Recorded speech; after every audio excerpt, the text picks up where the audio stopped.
지난주에 우리는 에베소서 6장 11절 마귀의 간계를 능히 대적하기 위하여 하나님의 전신갑주를 입어라. 여기 나오는 전신갑주는 군인들이 입는 갑옷과 투구라고 말씀을 드렸는데요, 사도 바울이 그 당시 로마 군인들의 완전 군장한 모습을 매개로 해서 이 너무나 치열한 영적 전쟁, 영적 싸움 중에 있는 우리 그리스도인들이 그 영적 싸움에서 승리하기 위해서 갖추어야 될 6가지 항목들을 이제 로마 군병들의 군장에다가 빗대어 가지고 그렇게 이제 설명을 하는데요, 그 6가지가 이렇습니다. 진리의 허리띠, 의의 호심경, 평안의 복음의 신발, 믿음의 방패, 구원의 투구, 말씀의 검, 이렇게 6항목을 제시하는데, 지난 한 주간 동안 특별 새벽 부흥회를 통해서 이제 한 항목씩을 다 살펴보았고요. 이제 오늘은 맨 마지막 6번째 항목인 이 말씀의 검, 이 말씀의 검에 대해서 살펴보려고 합니다. 여기 해당되는 본문 말씀이 에베소서 6장 17절입니다. 구원의 투구와 성령의 검, 곧 하나님의 말씀을 가지라. 제가 이 하나님의 말씀을 가지라는 이 말씀을 묵상하고 또 여러 책도 보고 자료도 보고 하니까 이 말씀에서 너무나 소중한 한 가지 포인트가 이구동성으로 설명하는 내용이 이 6가지의 이 전신갑주로 갖추어야 될 항목 중에서 나머지 5가지는 전부 다 이게 방어적인 거고요, 여기 나와 있는 이 말씀의 근만 유독 이게 공격용이라는 겁니다. 우리가 지난 주 중에 살펴본 5가지를 보면은 그 다 방어용 맞습니다. 진리의 허리띠, 그 다음에 의의 호심경, 이게 방탄조끼 같은 거라 말씀드렸죠. 그 다음 평안의 복음의 신발, 또 믿음의 방패, 또 구원의 투구, 이 전부 다 방어용 아닙니까? 딱 오늘 우리가 다루게 될 하나님의 말씀만 이 공격용이라, 이 검으로 표현했다는 겁니다. 이게 보통 좀 조화를 이룬다고 생각하면은 6가지 항목을 드러내면 방어용 한 3가지, 또 공격용 한 3가지, 이렇게 조화를 이룰 것 같은데 지금 완전히 이게 치우치지 않습니까? 5가지는 다 방어용이고 공격용은 딱 하나인데 그게 하나님 말씀이다. 이게 뭘 의미하겠습니까? 그만큼 이 말씀이 가진 강력한 능력, 말씀이 가진 강력한 힘, 이걸 좀 강조하는 것이지 않을까, 제가 그렇게 이것을 생각해 보았습니다. 이런 맥락에서 교회가 가질 모든 역량을 가지고 해야 되는 것은 예배를 살리는 일이고 말씀을 살리는 일이고 기도를 살리는 일인데요, 이것들이 어우러지면 너무나 강력한 영적인 공격용 무기, 상대방을 완전히 제압하는 공격용 무기가 되지 않을까, 그런 생각을 합니다. 특별히 그 중에서도 이 말씀, 이게 성경이 그것을 지금 우리에게 가르치고 있지 않습니까? 공격적으로 결국은요, 싸움은, 전쟁은 수비 아무리 잘해도 결국은 공격 잘하는 팀이 이기는 거 아닙니까? 근데 이게 딱 하나, 말씀이면 된다는 겁니다. 이런 점에서 오늘날 저나 또 많은 목회자들이 귀담아 들어야 될 중요한 메시지가 있다고 생각합니다. 교회는 여러 가지 요소를 다 갖추고 있어야 되지 않습니까? 친교도 해야 되겠고 여러 가지 것들이 다 있지만, 그러나 사실은 그 나머지 것들은 다 부대적인 거고 말씀을 가르쳐야 된다는 겁니다. 그렇지 않으면요, 주일학교 막 열심히 애들 잘 키워봐야 크면 다 뺏깁니다. 말씀이 없는데 그 영적 싸움에서 어떻게 승리할 수 있겠냐고요. 예를 들면은 요한복음 6장에 오병이어의 기적이 나오는데요, 이 사건 다 아시죠? 그 작은 어린아이 도시락으로 이것저것 다 합하면은 추정컨대 10,000명이 넘는 사람들을 이 어린아이의 작은 도시락 그 재료를 가지고 그런 기적을 베풀었다. 그랬더니 막 수많은 사람들이 열광을 하는데요, 그 진리 때문에 열광하는 거 아닙니다. 신기한 거 구경하고. 그래서 이제 그렇게 열광하는 그 사람들에게 예수님이 진리의 말씀을 가르치시니까 어떤 일이 일어나느냐, 다 떠나는 거예요. 요한복음 6장 66절을 보십시오. 그때부터, 주님이 말씀을 가르치는 그때부터 그의 제자 중에서 많은 사람이 떠나가고 다시 그와 함께 다니지 아니하더라. 여러분, 이게 현실인 겁니다. 이 딱 오늘 교회를 보는 것 같지 않습니까? 그 주일학교 애들에게 그렇게 간식 주고, 우리가 자랄 때는 놀이도 없고 TV도 없고 먹을 것도 없으니 교회 가면은 그래서 온 동네들이 교회 다 모였습니다. 여름 성경학교 같은 거는 막 안 믿는 애들도 손꼽아 기다렸고, 크리스마스 뭐 이브 같으면 동네 사람들이, 그저께도 제가 옛날 드라마를 보니까 그 안 믿는 사람들끼리 그 크리스마스 교회 가서 떡 받으러 가야지, 그런 대사가 있더라고요. 그럼 무슨 소용입니까? 북적북적거리면서 영국 구경하고 게임하고 뭐 수박 깨트리기 하고 다 하고, 이제 말씀을 안 가르치면은요 다 떠나요. 그 자선 사업도 아니고. 이 교회가 회복이 돼야 되는 건 진짜 중요한 건 말씀입니다. 분당 우리 교회가 학교를 빌려서 교회를 개척하고 났더니 이모 주중에는 아무것도 못했거든요. 아이들 학교가 지금 이게 수업이 되는데 교회에서 뭘 하겠습니까? 이 등급만이 뭐 본당 하나 가지고. 그래서 저희는 달력에 빨간색 뭐 공휴일 뭐 아무것도 못했습니다. 그래서 모임은 전부 집집마다 돌아다니면서 제자 훈련도 돌아다니면서 하고, 모임도 뭐 다 그렇게 했는데요, 지난 18년 19년을 되돌아보면서 제가 처절하게 깨달은 건요, 체육대회 안 해도 지장이 없더라는 거예요. 교회가 그냥 막 자리가 많아가지고 먹고 마시고 잔치하고 이러면 그 친교 코이노니아 굉장히 중요한 요소지만, 저희는 그걸 안 하고 싶어서 안 한 게 아니라 못해서 안 했는데요, 지금 와서 보니까 그게 뭐 아쉬운 점은 있지만 전혀 지장이 안 되더라는 거예요.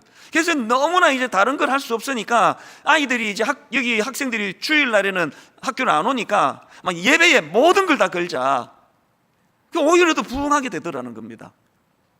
교회는 이 6가지 항목 중에서 다 방어용인데 공격하는 거 딱 한 가지, 하나님의 말씀이다. 여기에서 오늘 우리가 참 많은 생각을 하게 만든다고 생각을 합니다. 그래서 저는요, 오늘날 교회는 오병이어 기적 보고 떡 먹고 막 기분 좋고 우와 막 열광하다가 예수님이 진리의 말씀을 가르치니까 다 떠나버리던 그런 상황 속에서 베드로와 같은 인물을 길러야 된다는 겁니다. 66절을 보십시오. 예수님께서 말씀 전하니까 다 떠나버리는 그 상황 속에서 제자들에게 이런 질문을 던집니다. 요한복음 6장 67절, 예수께서 12제자에게 이르시되 너희도 가려느냐? 그랬더니 68절, 시몬 베드로가 대답하되 주여 영생의 말씀이 주께 있사오니, 영생의 말씀이 주께 있사오니 우리가 누구에게로 가오리까? 아마 정말 우리 주님 마음을 기쁘게 흡족하게 드렸던 그런 대답 같습니다. 막 교회가 가능하면 그런 기적도 좀 일어나면 좋겠고요, 막 병도 고치고 막 소문도 나고 뭐 그러면 좋겠습니다만, 그러나 그거가 본질이 아니라는 거예요. 그런 게 하나도 일어나지 않는다 하더라도, 그리고 뭐 학교를 빌려서 가지고 다른 뭐 친교하고 막 김 집사님 박 집사님 모여가지고 여전도에 늘 막 그저 만나서 북적북적 잔치같이 그런 분위기 좋게 만들면 교회가 성장하는 데는 그 도움이 되겠지만, 그런 게 없다 하더라도 본질되는 하나님의 말씀이 선포되고 하나님의 말씀이 가르쳐지는 곳이라면 아무 손색이 없다는 겁니다. 분당 우리 교회와 이 땅의 모든 교회들이 방금 말씀드린 요한복음 6장 68절에서의 시몬 베드로와 같은 대답을 만들어내는 교회가 되기를 원합니다. 주의 영생의 말씀이 주께 있사오니 우리가 누구에게로 가오리까? 이런 차원에서 저나 여러분 모두가 다 오늘 우리 시대는 너무나 무서운 영적인 공격이 많은 시대인데요, 이럴 때 우리가 성령의 검, 곧 하나님의 말씀, 이것을 가지고 맞설 수 있는, 늘 밀려만 다니고 수비만 하는 것이 아니라 수비도 잘해야 되겠지만 이것들을 가지고 한 방에 그 악한 적들을, 그들의 악한 또 계획을 무너뜨릴 수 있는 이런 말씀의 능력을 경험하게 되시기를 바랍니다. 여러분, 히브리서 4장 12절 말씀의 능력을 정말 믿으십니까? 하나님의 말씀은 살아있고 활력이 있어 좌우의 날선 어떤 검보다도 예리하며, 여기도 공격용 검이 나오지 않습니까? 좌우의 날선 어떤 검보다도 예리하여 혼과 영과 및 관절과 골수를 찔러 쪼개기까지 하며 그 마음의 생각과 뜻을 판단하나니. 여러분, 이 말씀은요 조금도 과장이 아닙니다. 기독교 역사 2000년 동안에 여러분 예를 들어 가지고 종교교역가 마르틴 루터, 막 우리 생각에 이분은 막 타고나기를 거의 막 전사로 타고난 것 같지만 그렇지 않습니다. 제가 오늘 글에 보니까 젊은 시절에 루터는요 늘 수심이 가득한 우울한 청년이었다는 겁니다. 늘 그 마음에 하나님의 진노가 임할 것 같은 이런 두려움에 빠져 있었다는 겁니다. 그렇게 나약하게 짝이 없는, 그렇게 소심하고 그렇게 우울하고 그렇게 어두운 얼굴을 갖고 살아갔던 이 루트에게 로마서 1장 17절 말씀이 선포된 거 아닙니까? 복음에는 하나님의 의가 나타나서 믿음으로 믿음에 이르게 하나니 기록된 바 오직 의인은 믿음으로 말미암아 살리라 한 것 같으리라. 이 살아계신 하나님의 말씀이 좌우에 날선 어떤 검보다도 예리하게 그의 심령골수를 찔러 쪼개기까지 그 마음을 파고 들어가니까 세상에 그 나약한, 그 우울해 보이던 루트가 뭐 세계 역사를 바꾸는 거 아닙니까? 루트뿐만 아닙니다. 오늘 여러분, 우리가 이런 능력의 말씀으로 무장하고 기왕 예수 믿는데 이 말씀의 능력을 경험하고 살아가시기 위해서는 자꾸 그 엉뚱한데 뭐 오병이어 뭐 기적을 언제 구경하지? 그러니까 이런 것이 아니라 생명의 말씀. 그래서 베드로처럼 영생의 말씀이 주께 있사오니 우리가 누구에게로 가오리까? 참 말씀을 묵상할 때 행복하고 말씀 속에서 기쁨을 발견하고 그 말씀이 능력이 되어서 그 어떤 악한 것들도 함부로 공격하지 못하게 만드는 이런 중심이 딱 서 계시는 믿음의 성도님들이 되시기를 바랍니다. 그래서 저는 오늘 이런 맥락에서 이제 이 본문 말씀을 중심으로 해서 이 능력의 말씀을 우리 잘 사용해야 될 거 아닙니까? 그래서 이제 제가 말씀의 검 사용법 이런 제목으로 이제 한 2가지 정도 그 사용법을 좀 나누려고 합니다. 여러분, 말씀의 검 사용법 첫 번째, 성령님을 의지하며 사용하기. 무슨 의미인지 아시겠죠? 자, 본문 에베소서 6장 17절을 다시 보십시오. 구원의 투구와 성령의 검 곧 하나님의 말씀을 가지라. 여러분, 여기 보니까 지금 하나님의 말씀을 성령의 검이라고 그렇게 표현을 했는데요, 왜 하나님의 말씀이 성령의 검입니까? 대답 간단합니다. 왜 하나님의 말씀이 성령의 검이라고요? 그건요, 성령님께서 하나님의 말씀으로 우리를 인도해 주시기 때문입니다. 성경을 읽으실 때요, 꼭 한 가지 제가 지침을 드리고 싶은데요, 성경을 읽으시기 전에 반드시 기도하고 읽으셔야 돼요. 기도하실 때 특별히 성령님께 간구의 기도를 드려야 됩니다. 성령님, 저는 너무나 미련한 인생입니다. 저는 아무리 말씀을 읽어도 이 깊은 영적인 진리의 말씀을 깨달을 수 없는 인생입니다. 그래서 제가 성경을 펴고 말씀을 읽을 때 성령님, 저에게 지혜를 주시기 원합니다. 이 말씀의 의미를 잘 깨달아 알 수 있도록 분별력을 허락해 주시기 원합니다. 그렇게 말씀을 읽기 전에 반드시 성령님의 도우심을 구하고 읽으셔야 됩니다. 예수님께서도 그 성령님 인도하심의 중요함을 여러 번 반복해 강조해 주셨는데요, 자, 요한복음 14장 16절을 보십시오. 예수님 이런 말씀을 하십니다. 내가 아버지께 구하겠으니 그가 또 다른 보혜사를 너희에게 주사 영원토록 너희와 함께 있게 하리니 그는 진리의 영이라. 그는 진리의 영이라. 여러분, 보혜사 성령님이 우리 곁에서 우리를 도와주시는 분으로 계시면요, 뭐 전방위로 도움을 받을 게 너무너무 많겠지만 오늘 예수님은 그 중에서 성령님은 진리의 영이시라는 겁니다. 내주하시는 성령님을 알지 못하고는요, 내주하시는 성령님의 그 진리의 영 되시는 성경 말씀을 깨우쳐 주시는 그 지혜를 덧입지 않으면 성경 100번 읽어도 아무 소용이 없습니다. 고린도전서 2장 10절 현대인의 성경입니다. 하나님께서는 누구를 통하여? 성령님을 통해 그 비밀을 우리에게 알려주셨습니다. 아니, 성경 자체가 성령님의 영감으로 쓰여져 있기 때문에 성령님의 영감으로 풀어 읽지 않으면 아무 소용이 없습니다. 옛날에 우리 학교 다닐 때 수학의 정석, 지금도 저는 가끔씩 악몽을 꿔요. 수학의 정석을요, 그 수학의 원리가 다 그 통해진 상태로 읽지 않으면요, 그거를 100번 읽어도 아무 소용이 안 읽은 거랑 똑같습니다.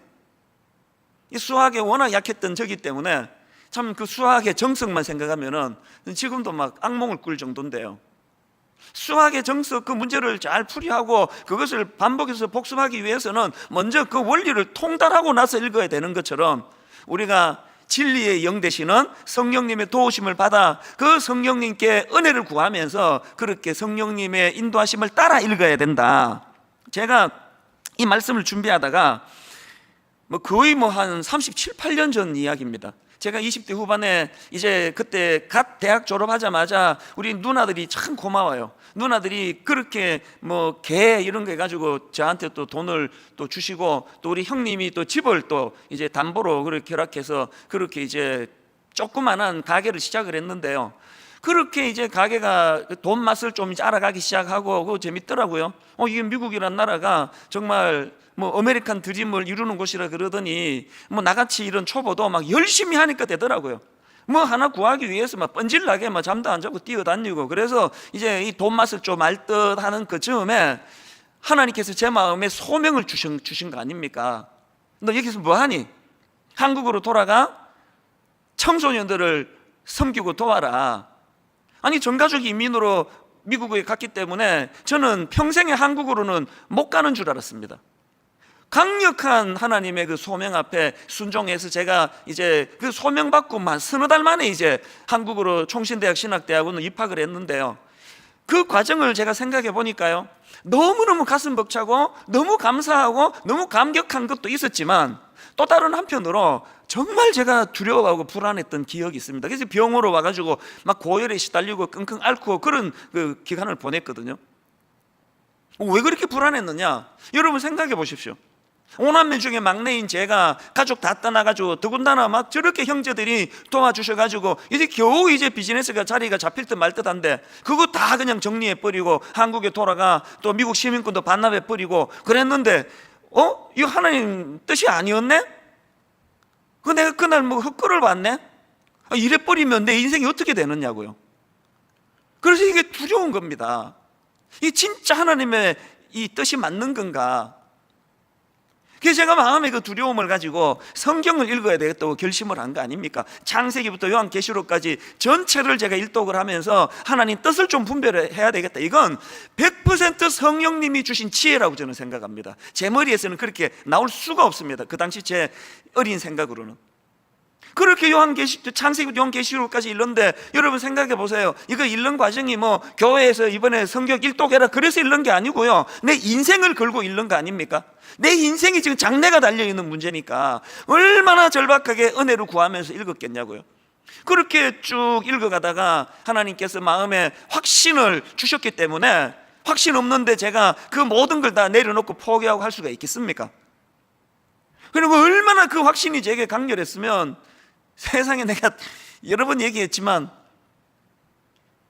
아니 지금 내가 역이민을 생각하고 돌아오는데 김포공항에 도착해서, 그 당시에 김포공항에 도착해서 그날 밤에 어디서 잘 계획조차도 안 세우고 간 거 아닙니까? 진짜 무모한 결정이었던 것 같아요.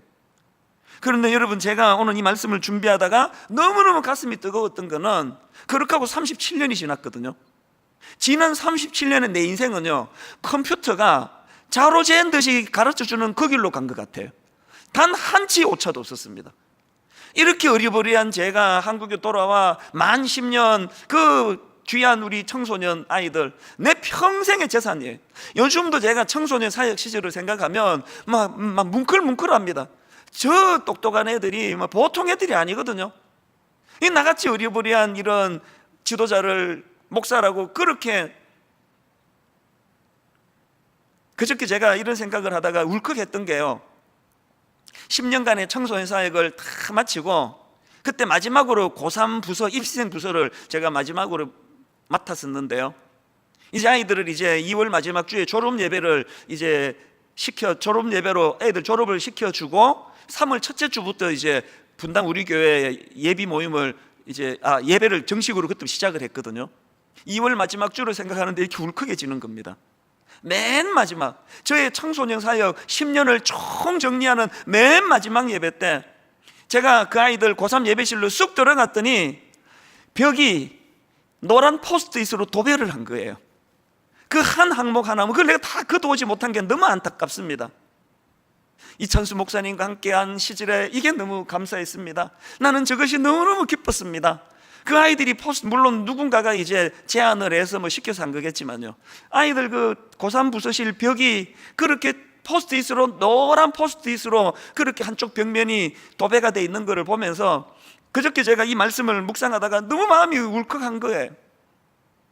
이 어리버리한, 아무것도 준비가 안 된, 아니 지금 귀국하고 김포공항에 내려가지고 그날 저녁에 어디서 잘 계획조차도 안 세우고, 그래서 마중 나온 내 친구한테 너무 궁색한 그 며칠간의 신세를 지는 이런 글로 시작한 어설프기 짝이 없는 저의 역이민 생활이었는데, 지난 37년은 너무나 정확하게 한 치에도 오차도 없는, 이게 성령님의 인도하심이 그거예요.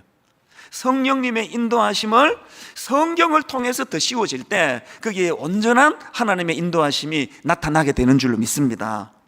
그래서 요한복음 16장 13절, 그러나 진리의 성령이 오시면 그가 너희를 모든 진리 가운데로 인도하시리니, 이 말씀을 믿는 정도가 아니라 여러분의 인생길 가운데 이 말씀을 늘 누리면서 경험하시면서 맛보시면서 살아가시는 믿음의 성도님들 되시기를 바랍니다. 그런가 하면은 두 번째로 그 말씀의 금 사용법, 두 번째, 묵상하고 실천하며 연마하기. 여러분이 연마라는 말 아시죠? 사전을 찾아보니까 학문이나 기술 따위를 힘써 배우고 닦음 이렇게 돼 있는데요, 하나님의 말씀도 마찬가지예요. 말씀이 불완전한 게 아니라 이 말씀을 연마하지 않은 우리들의 연약함을 깊이 돌아보셔야 됩니다. 17절 말씀을 다시 한번 보십시오. 구원의 투구와 성령의 검 곧 하나님의 말씀을 가지라. 여기 나와 있는 하나님의 말씀을 이제 그 레마라고 기록되어 있는 이 하나님의 말씀을 가지고 설명해 놓은 책들을 보니까요, 이 하나님의 말씀을 이제 두 가지 단어로 설명하거든요. 로고스라는 단어가 있고 레마가라는 단어가 있는데, 오늘 본문에서는 레마라는 단어로 하나님의 말씀을 표현했다. 이게 무슨 의미냐? 흔히들 이제 이 로고스와 레마의 차이를, 로고스는 객관적인 진리의 말씀이다, 또 이 우주 전체가 이렇게 가변적이고 혼란이 많은 이 시대에 이 세상에 흔들림 없는 중심을 잡아주는 그런 객관적인 진리의 차원에서의 말씀을 강조할 때 이게 로고스라고 설명을 한다. 그런가 하면은 여기에 반해서 레마라는 거는 주관적인, 자기가 특별히 은혜로 다가오는 그 말씀, 이게 레마이다, 이런 설명들을 많이 하거든요. 제가 본 책에서도 그런 설명들이 있었습니다. 근데 사실 이 로고스와 레마를 가지고 너무 이거를 껴 맞추려고 하다가 보면은 오류가 발생합니다. 왜냐하니까 현실적으로 그 성경이요, 이 레마와 로고스를 같은 뜻으로 이거를 혼용해서 쓰는 경우가 꽤 있기 때문이고요. 그래서 그 신약학자 길성남 교수님이 쓴 책에 보니까 이 부분을 이제 지적을 하면서, 이제 그럼에도 불구하고 여기에서 이제 레마라는 단어를 로고스가 아니라 레마라는 단어를 쓴 이유를 이렇게 설명하는 걸 봤습니다. 그러나 이 그러나가 뭡니까? 원래 이 레마와 로고스가 같은 의미이기 때문에 성경이 혼용해서 사용할 때가 많은데, 그러나 대체로 로고스는 메시지의 내용을, 레마는 어떤 상황에서 말하여지거나 선포된 말씀을 가리킨다, 그렇게 설명을 하는 글을 제가 봤고요. 그런가 하면 미국의 찰스 스윈들 목사님 책에 보니까 또 이런 설명을 합니다. 로고스의 초점이 메시지의 내용이라면 레마의 초점은 그 메시지를 표현하는 일이다. 그 다음 들어보세요. 따라서 지금 바울의 강조점은 복음 전파나 성경 읽기가 아니라 사탄과 교활한 어둠의 영들에 대항하여 하나님의 계시된 말씀을 실제로 활용하는 일이다. 그래서 이제 이 레마를 쓴 이유를 여러 학자들이 조금씩 다르게 이제 설명을 하는 것을 보는데요, 저는 이 말씀을 어떻게 적용하는가 하면은 너무나 뭐 로고스는 이렇고 또 레마는 저렇고 구분시키는 그것이 좀 위험해요. 왜냐하면은 이게 로고스를, 레마를 내가 경험해야만 이게 진리인 것처럼 갚버리면 그거는 명백한 오류거든요. 그래서 저는 이거를 레마와 로고스로 구분해서 설명하기보다는 큰 그림으로 이 하나님 말씀은 객관적으로 너무나 혼란이 많고 가변적이고 변동이 많은 이 세상과 우리 인간들의 흔들리지 않는 중심을 잡아주는 차원에서의 말씀인 동시에, 그런가 하면은 그 모든 말씀이 진리의 말씀이지만 유난히 내게 객관적으로 내게도 은혜가 되는 이 말씀이 있는데, 이 주관적 객관적인 말씀의 은혜를 동시에 받아 누리는 게 필요하다. 제가 이렇게 여러분에게 적용해서 설명을 드리고 싶습니다. 항상 신구약 성경 어떤 말씀이라도 내게 능력을 가져다 주고 내게 혼란한 이 시대의 중심을 가져다 주는 일에 쓰임받지 않는 말씀이 없고요. 그런가 하면 그 중에서도 아까 제가 그 루트로 말한다면 그 혼미했던 루트가 로마서 1장의 그 말씀을 읽음으로 중심을 확 잡아주는 것 같아요. 주관적으로 자기에게 은혜가 되는 이런 말씀도 필요하다는 그 이야기입니다. 너무나 많은 죄책감을 가지고 우울하고 또 병원을 출입하고 약을 먹고 그런 어떤 자매가 어느 날 갑자기 로마서 8장 1절 2절 그러므로 이제 그리스도 예수 안에 있는 자에게는 결코 정죄함이 없나니 이는 그리스도 예수 안에 있는 생명의 성령의 법이 죄와 사망의 법에서 너를 해방하였습니다. 이 말씀 앞에 눈물이 쏟아지면서 하나님 앞에 은혜를 구하는 기도가 터져 나오면서 그날 그 시로 마음의 죄책감과 정죄감이 다 사라져 버렸습니다. 이런 간증은요, 이런 말로 다 할 수 없이 많이 나옵니다. 참 한 가정을 책임지는 가장 입장에서 늘 패배감에 시달리고 패배의식 때문에 괴로워하던 어떤 남자 성도님이 어느 날 로마서 8장 37절 그러나 이 모든 일에 우리를 사랑하시는 이로 말미암아 우리가 넉넉히 이기느니라, 이 말씀 한 구절로 인해 가지고 벌떡 일어나는 새 힘을 얻게 됐다, 이렇게 고백하는 우리 형제님들도 꽤 많습니다. 참 이게 딜레마 아닙니까? 어떤 분은 이렇게 하나님의 말씀이 너무나 생생하게 살아있는 활력이 있어 꿈틀꿈틀거리는 능력의 말씀으로 자기에게 다가오는데, 어떤 분은 그렇게 오래 교회를 다니면서도 아이고 성경만 읽으면 졸리긴 하지 이게 뭐가 나한테 유익한지 모르겠다고 이런 분들이 계시는데요, 그 왜 그런지 아십니까? 길이 안 나서 그래. 길이. 제 막내 아들이 지난주 월요일날 군에 입대를 했거든요. 저는 이제 이번 특세는 거의 날품팔이처럼 하루 벌어 하루 사는 것처럼 월요일날 막 수면 한 3시간씩 자면서 월요일 설교 준비해서 화요일 새벽에 쓰고, 화요일 또 한 3시간 자면서 또 이제 수요일 쓰고 이러면서 일주일을 보냈기 때문에 어제는 정말 괴로운 시간을 보냈거든요. 막 머리도 아프고 막 치통까지 오고, 우리 치과의사 집사님한테 SOS 쳐가지고 막 오후에 갑자기 또 약 배달해 오고, 그러면서 이제 집에서 교회에서 늦게까지 씨름을 하다가 저녁 무렵에 집에 갔더니 저하고는 달리 제 아내는 그냥 신이 나서 싱글벙글해요. 왜 그런가 봤더니요, 아들한테 전화가 왔대요. 7분 시간을 주어졌다는 거예요. 세상에 그 7분을 자기한테 전화를 했다고. 그러면서 이제 그 얘기를 하는데 결정적으로 너무 행복한 대목이 있었는데요, 얘가요 하루 온종일 엄마 생각만 한다고 그런 얘기를 해요. 근데 그 얘기를 들으면서 나는 둘 다 똑같이 부모인데 되게 순간적으로 좀 그렇다면 내색은 안 했지만 약간 제가 좀 서운하려고 하다가 바로 제가 반성으로 들어간 게 뭐냐, 맨날 저는 교회 일 한답시고 그 아이가 어릴 때부터 잘 때 나가고 잘 때 들어오고 지금까지도 마찬가지예요. 이게 이 친밀함이 별로 없다가 보니까 자기 엄마랑 뭐든지 의논하고 살갑게 지내고 같이 교제하고 이러니까 군대 보내놨더니 하루 종일 엄마 생각만 난다고 하는, 그래도 너무한 거 아닙니까? 성경 말씀이요, 어떤 분에게는 너무나 내게 친숙한 로고스의 말씀으로, 레마의 말씀으로 너무 내게 포괄적인 이 진리로 참 거기에 너무나 경외감이 생기는 말씀으로, 때로는 세미한 음성으로 내 마음을 만져주시는 그런 말씀으로 누리는 분들은요, 그 말씀과의 교제가 잘 이루어졌기 때문에, 길이 잘 났기 때문입니다. 그래서 제가 아까 말씀의 금 사용법 두 번째 설명하면서 두 가지를 제가 제시했죠. 첫째 묵상하고, 둘째 실천하면서 이것들을 연마해 나간다고 말씀을 드렸지 않습니까? 그래서 여러분 말씀을 묵상해야 됩니다.